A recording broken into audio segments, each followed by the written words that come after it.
ये प्रेम में पड़ी जोड़ी अचानक से अलग होने जा रही है। ऐना को विश्वास नहीं हुआ। उसने कारण पूछा।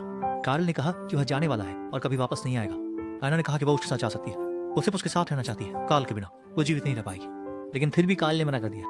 अन्या उदास होकर घर लौटी। गुस्से में उसने कार्ल का कोट फेंक दिया, लेकिन बाद में उसे कार्ल की वह डायरी याद आई। डायरी पढ़ने के बाद अन्ना को ही कार्ल की मजबूरी समझ में आई। असल में कार्ल ने पहले ही अपनी और अन्ना के बीच होने वाली घटनाओं को अपनी डायरी में दर्ज कर लिया था और डायरी के आखिरी पन्ने पर लिखा था कि वह एक सुनामी में मरने वाला है।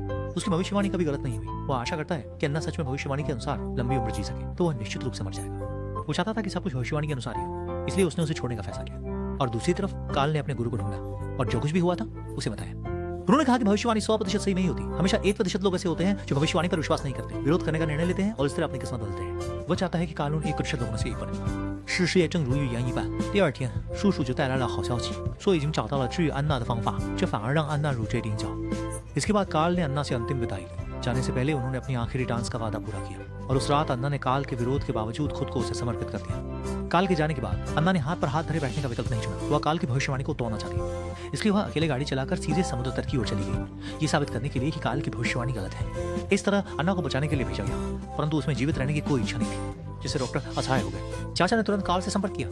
जब कार्ल को यह सब पता चला तो उसने तुरंत अस्पताल का फोन मिलाया। कार्ल की लगातार पुकार पर अन्ना ने आखिरकार थोड़ी प्रतिक्रिया। फोन रखने के बाद कार्ल तुरंत वापस जाना चाहता था, लेकिन भारी बारिश के कारण हवाई अड्डा पहले ही बंद हो चुका था। मजबूरी में उसे एक मालवाहक जहाज पर चढ़ना पड़ा, लेकिन मालवाहक जहाज जब आधे रास्ते में था तो उसे एक बड़ी सुनामी का सामना करना पड़ा और जहाज डूबने वाला था।